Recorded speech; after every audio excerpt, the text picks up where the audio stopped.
दोस्तों देखते हैं इस त्रिकोणमिति फार्मूला को ट्रिक के माध्यम से। दोस्तों इसका ट्रिक है जो आप लोग को पहले से मालूम होगा, लाल बटे काका, काका बटे लाल। दोस्तों इसी का अपोजिट ये है। एल का मतलब होता है लंब, के का अर्थ होता है कर, ए का अर्थ आधार, के का अर्थ कर। एल का अर्थ लंब, ए का अर्थ होता है आधार। सर पहला जो है यहां पे एल बटे के को हम साइन नाम देंगे, ए बटे के को कॉस नाम देंगे, एल बटे ए को टेन नाम देंगे। आइए समझते हैं इसको। साइन थीटा बराबर होगा लंब बटे कर, कॉस थीटा बराबर होगा आधार बटे कर, टेन थीटा बराबर होगा लंब बटे आधार। दोस्तों अभी आपको हम समझाए थे अगले वीडियो में, साइन का ऑपोजिट कौशिक होता है, या मैंने लिखा भी है विपरीत अर्थात उल्टा समन। साइन का समन कौशिक के साथ, कॉस का समन सेक के साथ, टेन का समन कॉट के साथ। दोस्तों पिछले वाले वीडियो में इनका हम रिलेशन समझाए थे, 6 कोण त्रिकोणमिति का अनुपातिक मान।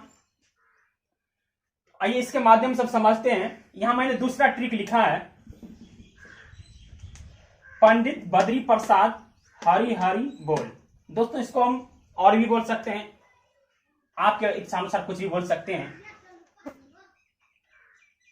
तो यहां मैंने इसको लिखा पंडित बद्री प्रसाद हरि हरि बोल। आइए समझते हैं। सबसे पहले साइन थीटा बराबर होता है लंब बटे कर। यहां मैंने इसको लिख भी दिया है हिंदी इंग्लिश दोनों में। साइन थीटा बराबर लंब बटे कर अर्थात पी बटे एच बोलते हैं इसको, पी बटे एच। साइन का ऑपोजिट होता है कॉसेक। साइन का ऑपोजिट कॉसेक। कॉस थीटा बराबर होता है, दोस्तों इसका लंब होता है लंब बटे कर, तो इसका क्या हो जाएगा कर्ण बटे लंब। इसी को मैंने उल्टा कर दिया, विपरीत कर दिया और कुछ नहीं किया। और इसका एच बटे पी। कॉस थीटा बराबर आधार बटे कर्ण, बी बटे एच। और कॉस का ऑपोजिट होता है सेक। सेक थीटा बराबर होता है कर्ण बटे आधार, एच बाई पी। समझते हैं टेन थीटा। टेन थीटा होता है लंब बटे आधार, टी बटे बी। टेन का ऑपोजिट होता है कॉट, आधार बटे लंब। ये इनका फॉर्मूला होता है। यदि आपको साइन का वैल्यू पता है, साइन थीटा बराबर आपको यहां ट्रिक से याद रहेगा, सबसे अच्छा हमको लगा यह ट्रिक, ज्यादा सोचने की आवश्यकता नहीं इसमें। एल का मतलब लंब, एल का मतलब दोस्तों याद रखिएगा लंब, के का अर्थ होता है कर, ए का अर्थ आधार कर्ण, एक अर्थ आधार लंब होगा। साइन थीटा बराबर होता है लंब बटे कर्ण। साइन का उल्टा कौशिक, कौशिक हो जाए कर्ण बटे लंब। कॉस थीटा बराबर होगा आधार बटे कर्ण। तो कौशिक का उल्टा क्या होता है सेक होता है, सेक बराबर होता है कर्ण बटे आधार होगा। टेन थीटा बराबर होता है लंब बटे आधार। इसका ऑपोजिट कॉट होता है, कॉट का हो जाएगा आधार बटे लंब। इसे इसी 6 त्रिकोणमिति का अनुपात को यहां मैंने लिख दिया। आइए दोस्तों अब समझते हैं इसका कुछ बेसिक फार्मूला, जिसे हम लोग बचपन से पढ़ते आ रहे हैं। दोस्तों यहां मैंने कुछ रिलेशन भी लिख दिया है, इसको आइए देखते हैं। त्रिभुज के भुजा के बीच कुछ अनुपात होता है। मैंने आपको पहले पार्ट 1 में समझाए थे, इस भुजा में आपस में कुछ रिलेशन होता है, अर्थात लंब और कर्ण का अनुपात को ही साइन कहा जाता है। जैसे हम कहेंगे P अनुपात हम दे दिए H, इसका वैल्यू मैंने रख दिया 20, इसका वैल्यू मैंने रख दिया 40। कहेगा इस दोनों में क्या वैल्यू है, तो इनका अनुपात को तो हम बोलेंगे साइन। तो दोस्तों इसका अनुपात क्या होगा, इसको हम काट देंगे, 0 से 0 कैंसिल, 2 दूनी 4, यहां 1 होगा। अर्थात साइन का जो अनुपात आया वह 1/2 आएगा। अर्थात हम कहेंगे साइन थीटा बराबर होगा यहां पे 1/2। ये रिलेशन होता है। दूसरा बिंदु है लंब और कर्ण के अनुपात को नाम को साइन कहा जाता है। अभी मैंने समझाया। अभी अनुपात का अर्थ होता है बट्टा।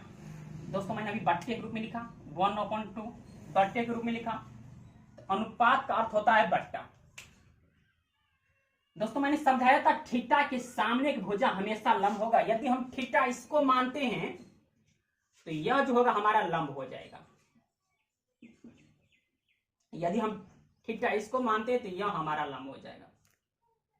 अर्थात हम थीटा किसको मानते हैं इस पर डिपेंड करता है आपका लंब क्या होता है। इसको मैंने पार्ट 1 में समझा। अब आइए हम दोस्तों समझते हैं पाइथागोरस प्रमेय क्या होता है। पाइथागोरस प्रमेय को समझने के लिए हम इसमें कुछ आपस में रिलेशन समझेंगे। क्या रिलेशन है दोस्तों, इसमें देखते हैं हम एबीसी समकोण त्रिभुज में सबसे बड़ी भुजा जो एसी है, यदि ए बी और बीसी को जोड़ेंगे तो एसी के बराबर होता है। त्रिभुज का एक रूल है, कर्ण जो होगा हमेशा दोनों भुजा से बड़ा होता है। जब बड़ा होगा तो इसके बीच में कुछ तो रिलेशन होगा।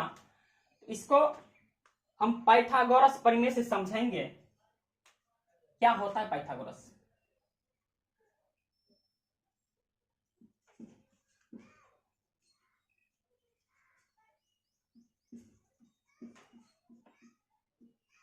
इसको आइए हम समझते हैं पाइथागोरस प्रमेय से। पाइथागोरस प्रमेय होता है सर? दोस्तों पाइथागोरस ने एक रूल दिया था।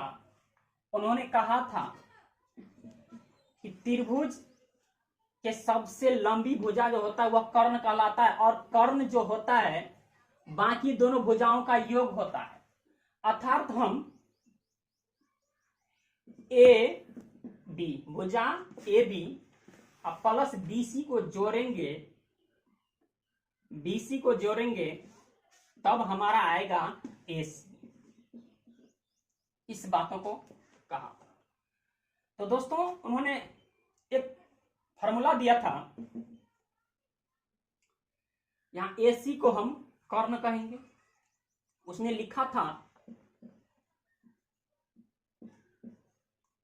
कर्ण स्क्वायर बराबर होता है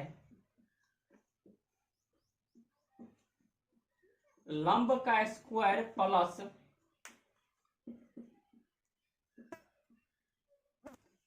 आधार का स्क्वायर।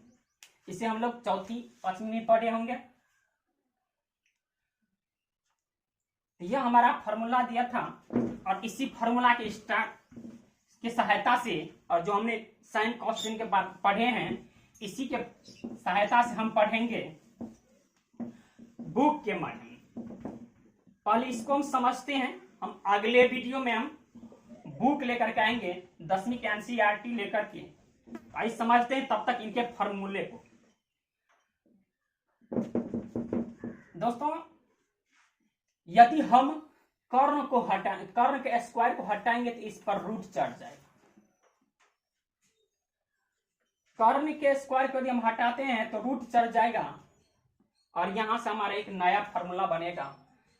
आपने पढ़ा होगा यदि किसी संख्या के स्क्वायर हटता है तो आगे वाली संख्या पे रूट चढ़ता है, वो समीकरण में होता है। आइए हम देखते हैं। यहाँ कर्ण है और इसका फॉर्मूला है लंब स्क्वायर।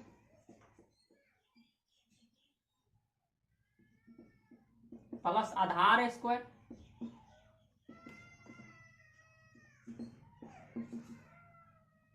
जब यहां से स्क्वायर हटा तो इस पर रूट चलता है, तो कर्ण बराबर होता है रूट अंडर लंब स्क्वायर प्लस आधार स्क्वायर। दोस्तों यदि हम लंब की बात करें,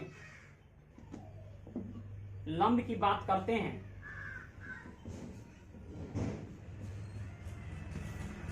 तो लंब स्क्वायर बराबर हो जाएगा कर्ण का स्क्वायर माइनस आधार का स्क्वायर। उसी प्रकार यदि हम लंब का स्क्वायर हटाएंगे तो इस पर क्या हो जाएगा, रूट चढ़ जाएगा, अर्थात हम लिखेंगे कर्ण स्क्वायर माइनस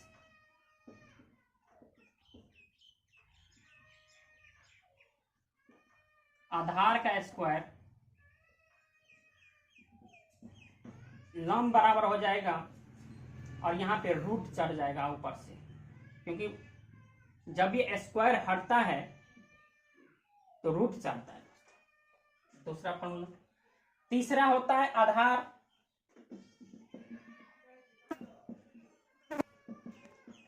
आधार के स्क्वायर बराबर होगा कर्ण का स्क्वायर माइनस लंब का स्क्वायर। उसी प्रकार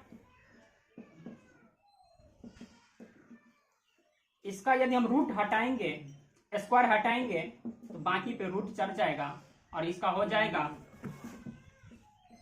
कर्ण का स्क्वायर माइनस लंब का स्क्वायर। यही हमारा फार्मूला होता है। दोस्तों इनको हम याद रखेंगे। ऐसे समझते हैं इनको कुछ एग्जाम्पल के तहत। जैसे हम 4x स्क्वायर बराबर दोस्तों यहाँ पे 4 दिया है, 4x स्क्वायर बराबर यहाँ 4 दिया है, तो हम लिखेंगे इसको x बराबर 4, जब स्क्वायर हटेगा तो इस पर रूट चढ़ेगा और इसका जो वर्ग आएगा हमें 2 प्राप्त होगा। जब हम द्विघात समीकरण पढ़ेंगे तो इसमें प्लस माइनस के साथ भिन्न होगा, लेकिन त्रिकोणमिति में हमें केवल प्लस वाले को ही लेकर चलना है। तो दोस्तों हम अगले एपिसोड में हम एनसीईआरटी क्लास 10 के मैथ लेकर कल उपस्थित आप लोगों के समक्ष होंगे। यदि आप लोग को अच्छा लगा तो हमारे चैनल को सब्सक्राइब कीजिएगा, लाइक कीजिएगा। और दोस्तों मेरा वादा है, यदि आपको त्रिकोणमिति या 10वीं का गणित में कुछ नहीं आता है, आप हमारे साथ बने रहिए, हम आपको बिल्कुल मैथ का हीरो बना दूंगा, यह मेरा गारंटी है। जय हिंद, जय भारत।